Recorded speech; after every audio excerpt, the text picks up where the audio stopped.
almost sort of glorify this. They glorify this idea of being feared, of being masculine, of being the head front of the family. So when coming about these collages and creating them, you go on the bottom and it goes into exclamation points. It reads como ser macho, como ser macho, como ser macho. It's almost glorifying it. It's almost creating it as an exceptional statement. Now, when you look at the three images, you can look at each one and you can kind of grab certain pieces from each one. And here, though, I broke it down into three statements when I created a general overview. When I look at ridicule and shame, sexism, violence, and misogyny, and then finally into the lack of empathetic skills that comes about from machismo culture. So when I go down from ridicule and shame, so we can look and see that machismo basically, it creates the ideal societal role for men. Boys from a young age are taught not to cry, man up. Boys don't cry, boys don't do this. And falling short of these expectations created by society, they result in years of shame, ridicule, and embarrassment, whether it be from friends, family members, or other people in general. Popular media culture does this all the time. You know, boys don't cry, man up. Every time something happens, get up and deal with your own battles yourself. So what this does is it creates alienation. What it does is it makes young boys stray away from their families. It allows them not to talk to their families. It allows them to basically bottle up everything inside.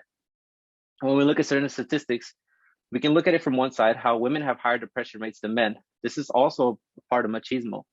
But we can look at it from another perspective as well. The suicide rates for men are 4 times higher than women. And that comes from a study from Martinez and the University of California, Merced.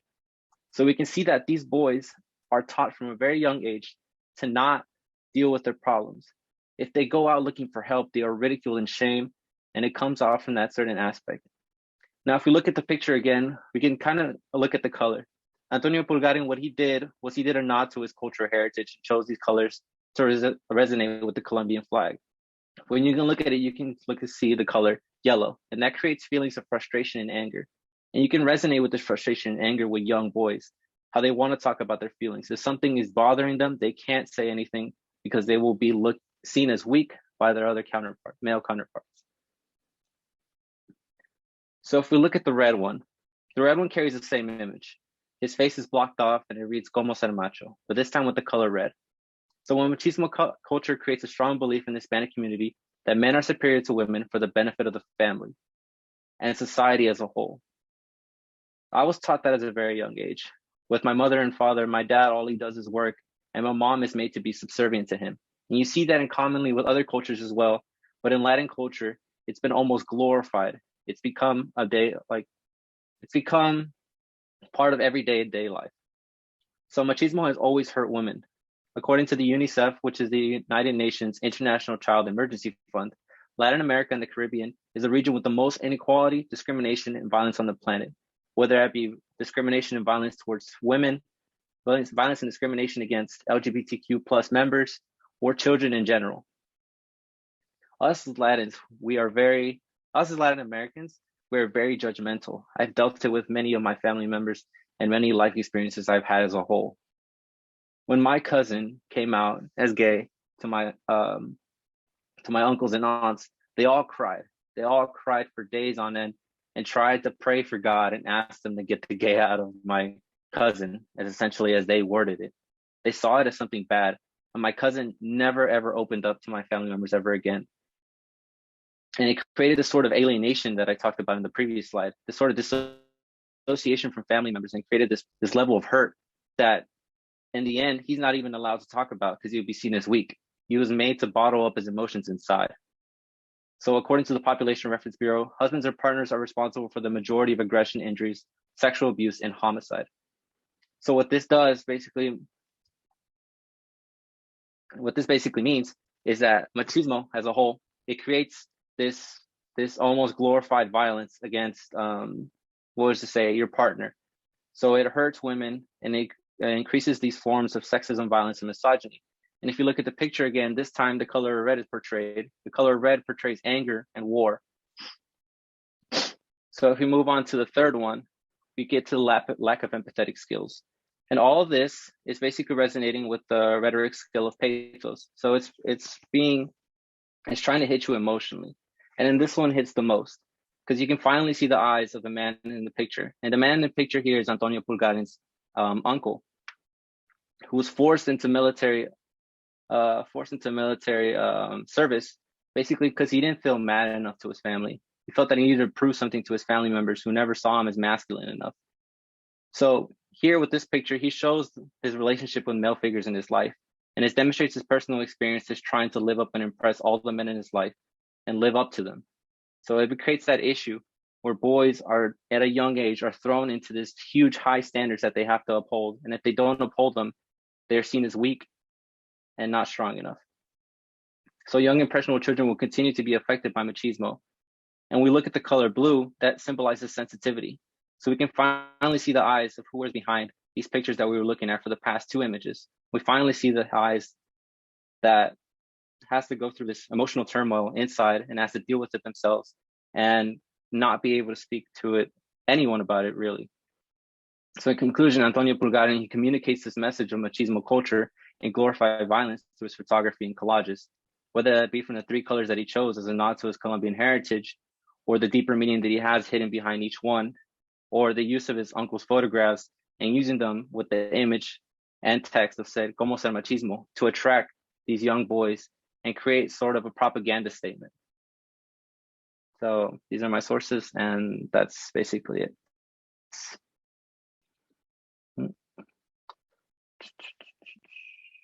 Okay, I'll stop sharing. There you go. All right, where do we begin? Jose, you have got to be probably one of the most well-spoken students I have ever had in a public speaking class.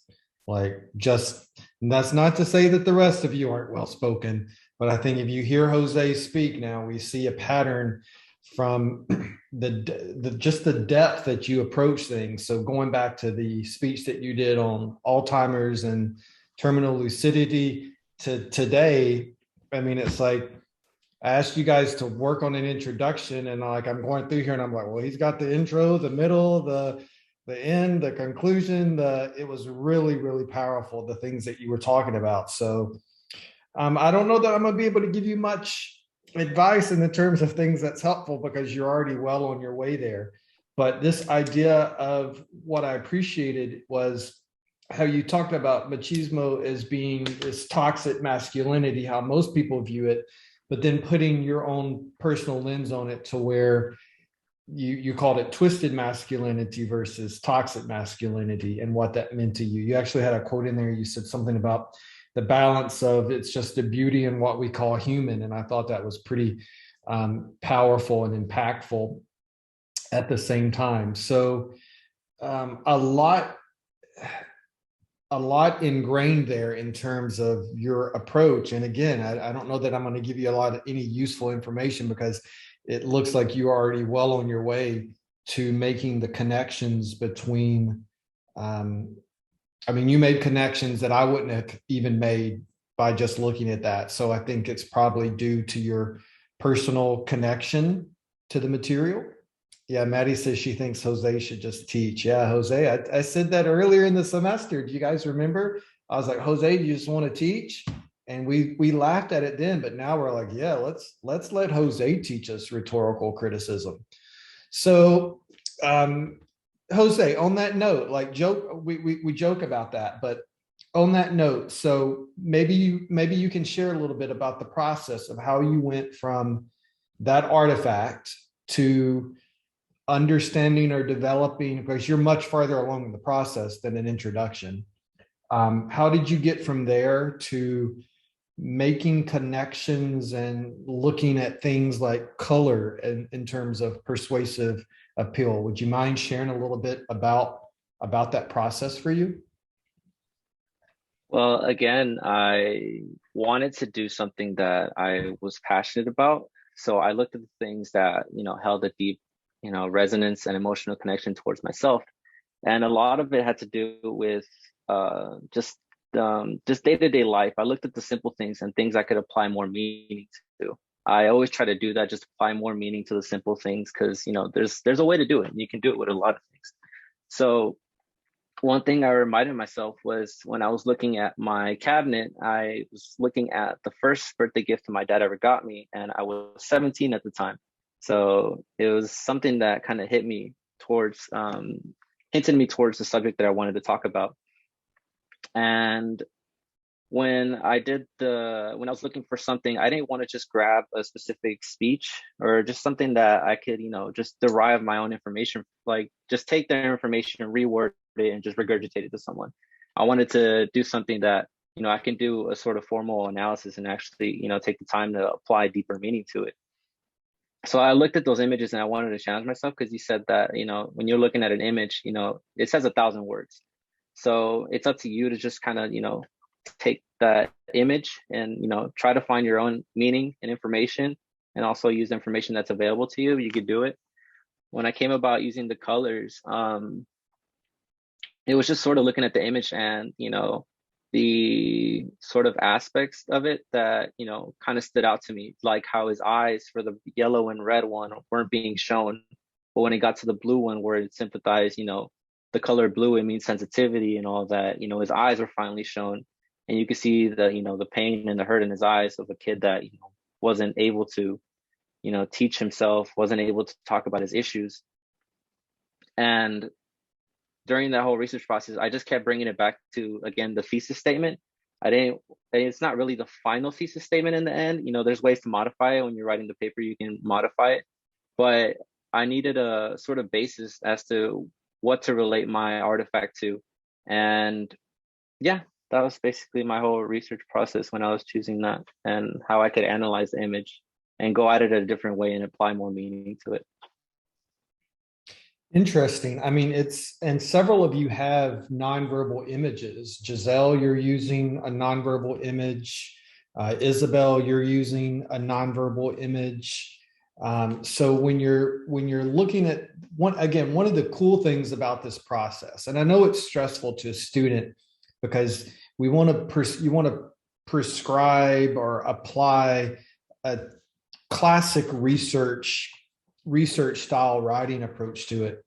And the goal really isn't, as you say, to regurgitate what someone has already said. It's to look at something and to apply a rhetorical, critical lens to it and come up with your own conclusion about what that means.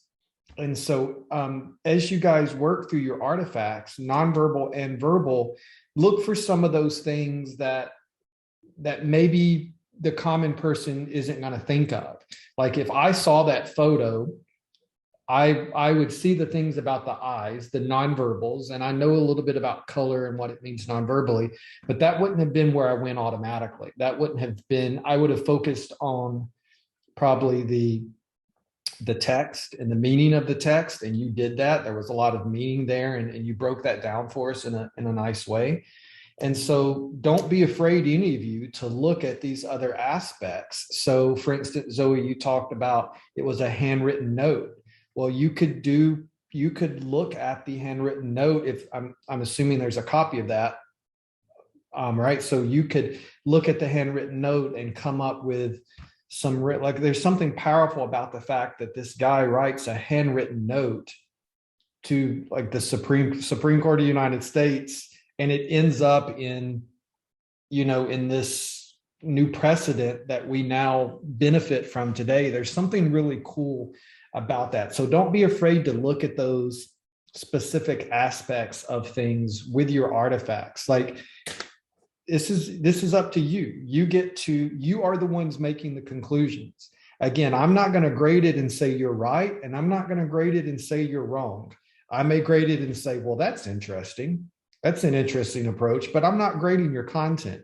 I'm grading your process of how you get from point A to the end. Isabel, I just want to say you've thrown us off today with that background. You at school somewhere? Is it a whiteboard? Yeah, I'm in the study room. Perfect. She's always static in the room there with the black background, and now all of a sudden she's changing it up on us. I like that. It's green. That ain't green on my screen. It's like it's supposed to be a black green, but it came out more black than green. Like in certain lightings, it looks more green, but yeah.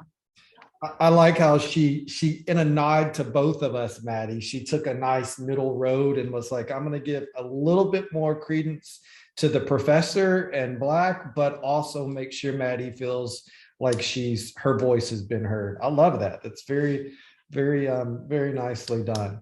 So moving on, we have two more folks, and Caleb, you are next on my list, sir. Okay, just give me a second. I gotta put up my camera. The stand's already up. I use my phone. No worries. We have been patiently waiting for 4 days for this moment, Caleb. No pressure.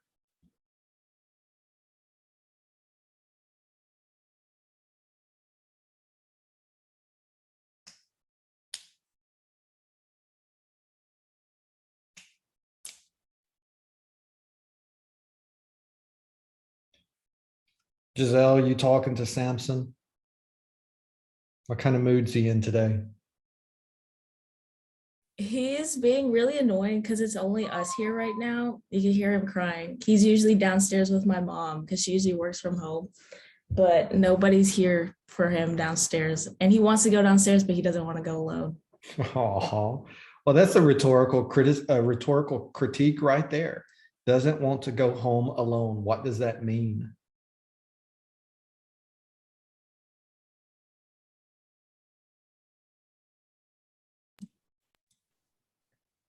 All right, I got 4 note cards here. They are 5x7, but as you can see, they're a bit crumpled up. If that's any indicator of how nervous I've been about this. Nobody's going to be measuring your note cards, Caleb. You are good, sir. A good distance. Yep, we can see you. Ready whenever you are. Using the transcript and recording from cspan.org during the National Prayer Breakfast of February 2nd, 2017, former U.S. President Donald Trump promised to get rid of and totally destroy the Johnson Amendment and allow our representatives of faith to speak freely and without fear of retribution. Regardless of whether he kept this promise, it's important that his statements on our freedom of speech and freedom of religion are discussed and dissected. The verbal artifact I have chosen has many interesting aspects to it that are worth discussing at length. Donald Trump's statements on the Johnson Amendment have created this powerful verbal artifact that has the potential to spark academic discussion on the topic of political speaking in religious organizations and churches. My name is Caleb Belay, and over these next few minutes, I'm going to be going over 1, the writer of the artifact I've chosen, 2, target audience of the artifact, and 3, the context surrounding the artifact. To start off, the writer of this artifact is the former U.S. President Donald Trump. Donald Trump is a successful businessman and negotiator who owns a sizable real estate company. He's also known for his book, Trump, the Art of the Deal, where he provides business advice. Now, his experience, fame, and success may be partially attributed to his knowledge of rhetoric and public speaking, i.e. his knowledge of the deal. For my second main point, the target audience of the verbal artifact I've chosen are Christians and similar monotheists who strongly believe in our freedom of religion and freedom of speech. Before Trump began speaking of the Johnson Amendment, he quoted Thomas Jefferson, who asked, "Can the liberties of a nation be secure when we have removed conviction that these liberties are the gift of God?" Now, this statement as a whole would have had little to no impact on people who are not religious. And as previously mentioned, the verbal artifact I've chosen was created during the National Prayer Breakfast.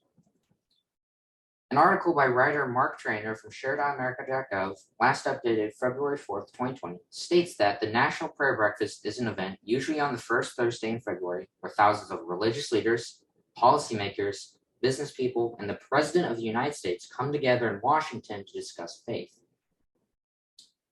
It is apparent that most, if not all, of the National Prayer Breakfast attendees are religious. For those who merely observed the event, who merely observed the artifact, the target audience is still monotheists. A statistic by analyst Justin McCarthy from news.gallup.com on June 22nd, 2015, in the politics section shows that people were more willing to vote for a Catholic or Mormon presidential candidate than for an atheistic candidate. While the artifact was created after Donald Trump was elected president, he is still speaking to the monotheists who voted for him, as well as the event attendees. My third and final point, before Trump promised to destroy the Johnson Amendment, he detailed his life and background, after which he directly addressed the audience. This discussion, in combination with the National Prayer Breakfast as a social event, creates the context surrounding the artifact. Trump stated that our republic was formed on the basis that freedom is not a gift from government, but that freedom is a gift from God. As I have previously mentioned, the National Prayer Breakfast heavily surrounds faith. These pieces of information build up to and provide context for the verbal artifact. Today, I've gone over some key information of a verbal artifact from 2017. 1, how the writer of the artifact is the former US President Donald Trump. 2, how the target audience are passionate monotheists who strongly believe in our freedoms. And 3, how the artifact was created during the National Prayer Breakfast, and Trump's statements on the Johnson Amendment provide context for the verbal artifact. Trump's remarks on the Johnson Amendment have created this powerful verbal artifact that provides useful material for discussion of the topic of freedom of religion and freedom of speech. In the religious organizations or churches and religious organizations section of the official IRS website, last updated September 21st, the IRS states that all Section 501c3 organizations are absolutely prohibited from directly or indirectly participating in or intervening in any political campaign on behalf of or in opposition to any candidate for elective public office.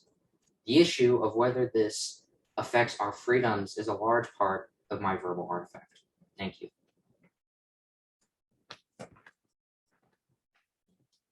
All right. So Caleb, a lot of things to impact there. We'll let you get situated and then come back to us so we can give you some feedback. Let's just let us know when you're back or when you can hear us. I can hear you. I'm right here. I didn't want to be talking randomly to providing you feedback if you weren't there. So one, just as on a side note, your improvements in terms of speech structure from week 1 to now are pretty incredible. So give yourself a pat on the back for that. I like the way that you mirrored my introduction from that we talked about a few weeks ago, where you can say your name later in the speech. I think that was nicely done. And then also you had a very clear overview and very clear direction. And so it's nice to see you make those improvements. So good job on that. So you've got an interesting artifact from the sense of your artifact you could look at solely from a textual analysis and a rhetorical critique of that, or you can look at it from, I assume that Ms. Rue has helped you find or gain access to that speech. No, I found the artifact from cspan.org, but she did help me a lot with the sources. Okay. So are you examining the textual, the text? Is your artifact the text of the speech? Or are you listening to the speech as your artifact, or both? I'm primarily looking at the text. Okay. So that's good. So you could do both. You can, if we're watching the visuals of a speech, you can do an analysis of body language, tone, pause, etc. Like, when does someone pause? When does the audience clap? If they do clap, are they not participating? So you may want to look at both to sort of help guide you from a context perspective. I think that'll be useful for you. Also, when we talk about classic rhetoric, you mentioned that you felt some of former President Trump's success as a speaker came through his understanding of rhetoric and how from a historical perspective of rhetoric, and I think that's an important thing to look at. The National Prayer Breakfast, that has specific connotations that go around it. But one of the things that I thought was interesting was you said that it was created after he was president, but yet it still spoke directly to his intended audience, which was the audience that he captivated as president. So you can look and dive more into that in terms of why. Why was he still speaking to the audience that was his audience as president? And what does that mean? And you can reach some interesting conclusions towards that. So great start. We have one person left, and that would be our friend Angel.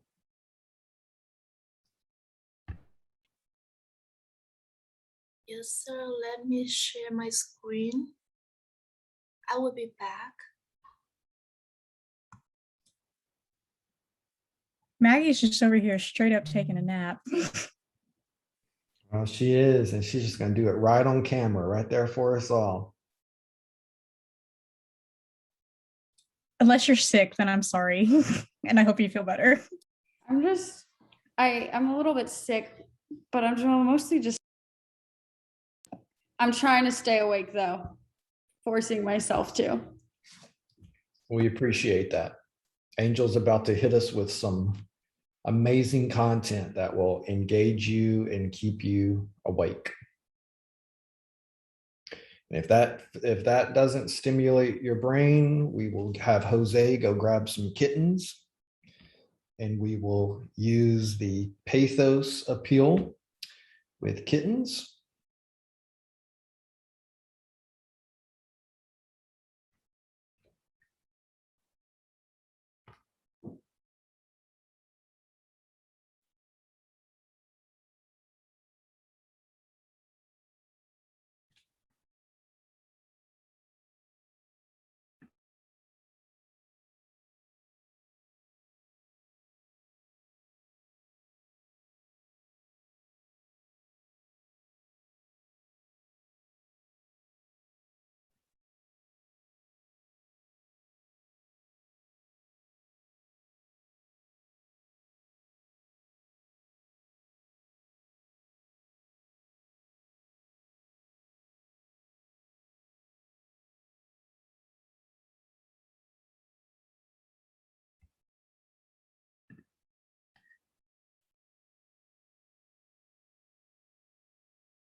I'm so sorry for waiting.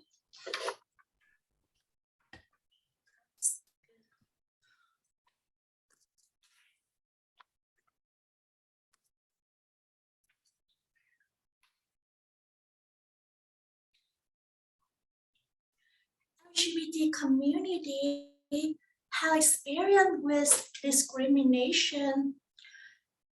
According to History Factical Entertainment brand website, author Sharon state that we had 3 million homosexual demonstrators. So you can see on the photo, many LGBT people how we smile happy. So it made me think about for discrimination, and then for this paradigm can help them to get their voice.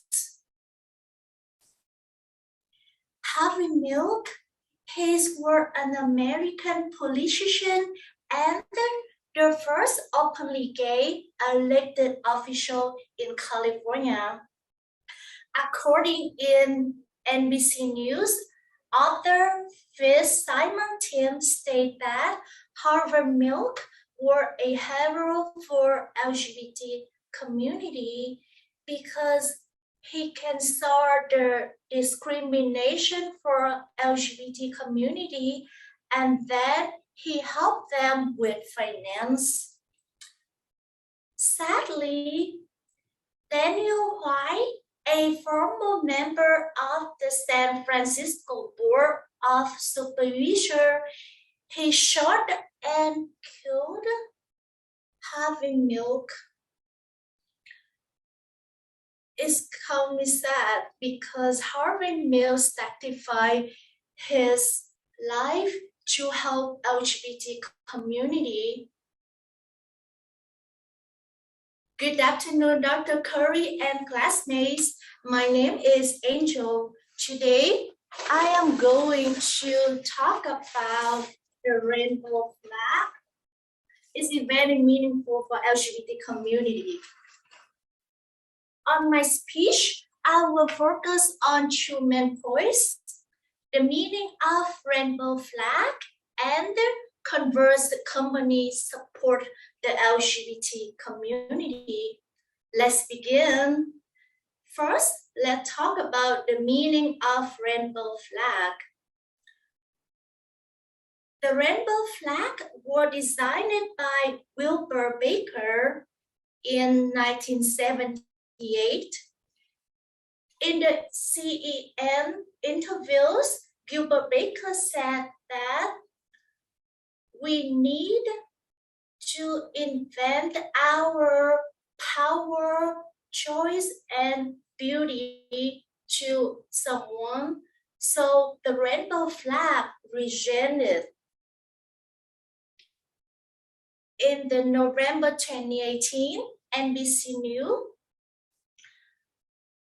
the Charlie Bell author, the president of the Gilbert Baker Foundation, also known director of the GLBT Historical Society, he explained that rainbow flag were a message of diversity, liberation, and hope. It will continue inspire to generation LGBT to come. Now let's talk about the second main point: Converse company support LGBT community. So on the photo, we can see Converse company sell rainbow shirts and rainbow shoes. In the June 2022 USA Today News, author Murphy Shana stated that for 5 years, Converse company donated $1 million to LGBT community. Now let's talk about my opinion.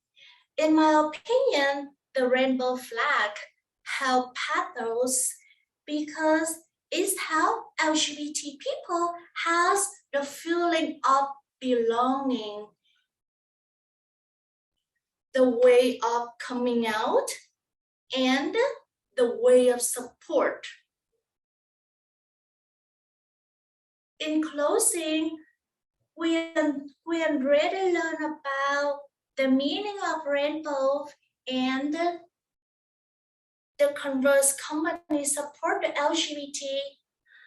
The reason why I chose the rainbow flag because I have many friends who are in LGBT community. So when I learn about the rainbow flag, I feel more understand and more connected to my friends who are in LGBT people. Now is my work site. If you would like to know more about the rainbow flag, you can research in the website to get more information. Thank you for listening. Do you have any question or concern?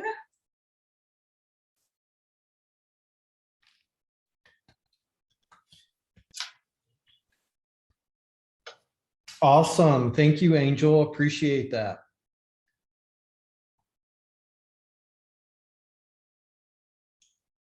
Oh, and Zoe's going to drape her in the flag, just like an Olympian who just won her medal. Perfect. So if you can stop sharing your screen, it'll put us all back in the video mode there, and then we can talk. So, this is a topic that is interesting to me because it's the diversity research that I've done for 15 years. So, fortunately for you, this is one of those where I tell you, the librarian is going to be useful for information because I don't know anything about a lot of your topics.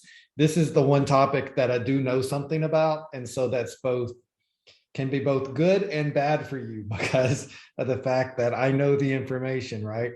So some of the things that I thought was interesting. So clearly context is going to be very important. And again, you guys have heard me say this a lot, context.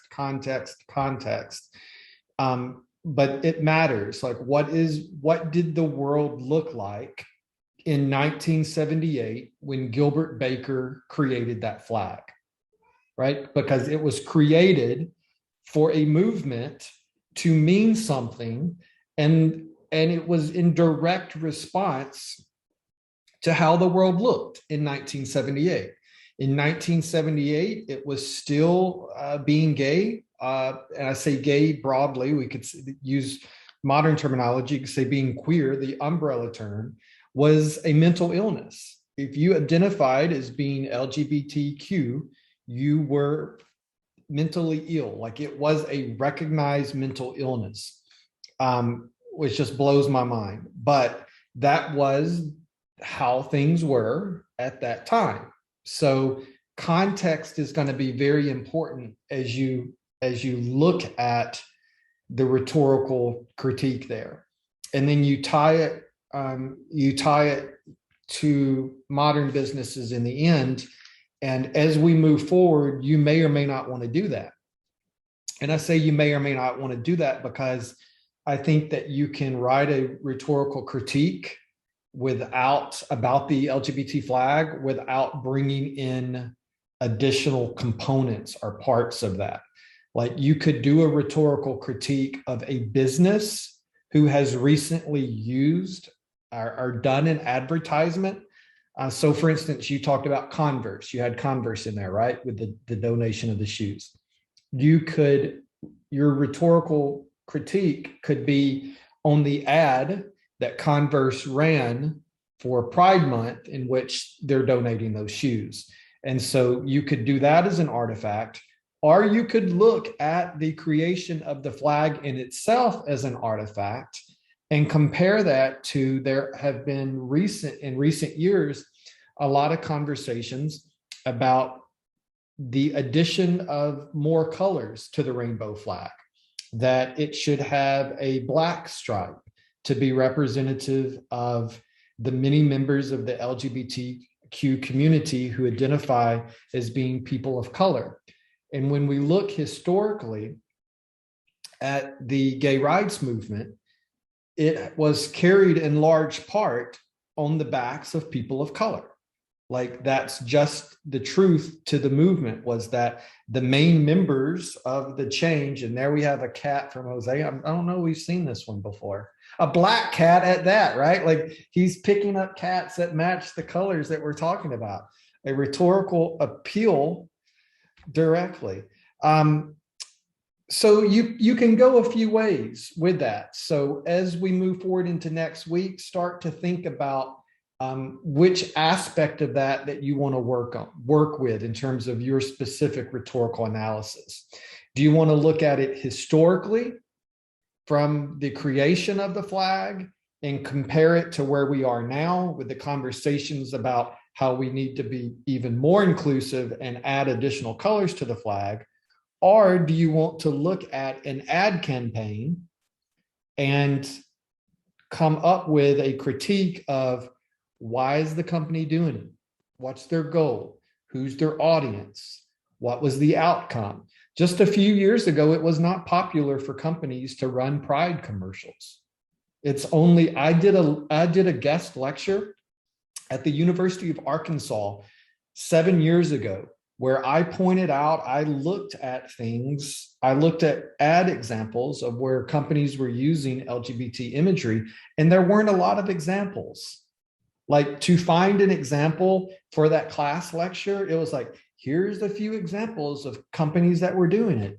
And now Pride Month, which is in June, you walk through the mall and every other store had like a pride image or image of the flag in the window. And so just how rapidly things change from a corporate perspective is interesting. Now, people can argue, well, they're doing it for profit. They're not doing it for the right reasons. They're wanting to appeal to people and get people to spend money in their stores. I would argue, and I have argued in my own diversity trainings, that it really doesn't matter why people do it, why companies do it. Yeah, companies operate to exist to make money. So what if they're not doing it because they actually care about the people as individuals? How many companies do you know actually care about you as a person, as an individual? You think Delta Airlines cares about you as an individual when you fly with Delta?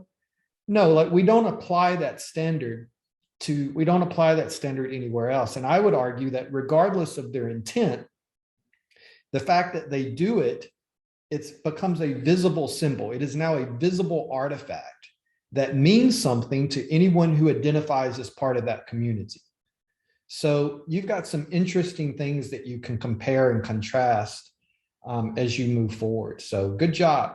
So round of applause for everybody. Everybody's artifact speeches are done. I feel like I've lost